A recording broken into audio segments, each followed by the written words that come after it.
We're at the edge of this ice field here, and there's actually streams of water. You can see it over here.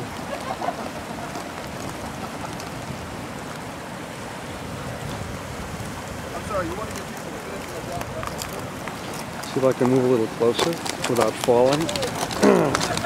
Okay, some water here. You can see the stream there.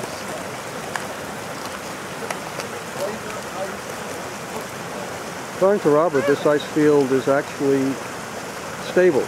It's not decreasing, and it's stable for a very long period of time. It's the Herbert ice field. For some reason we couldn't go in the Mendenhall today, but I'm not disappointed. This is spectacular. Absolutely spectacular. This was worth every penny. That's an official sunset for after 92 days. Yeah. And apparently they've got a tradition to go get naked, jump in the Bering Sea.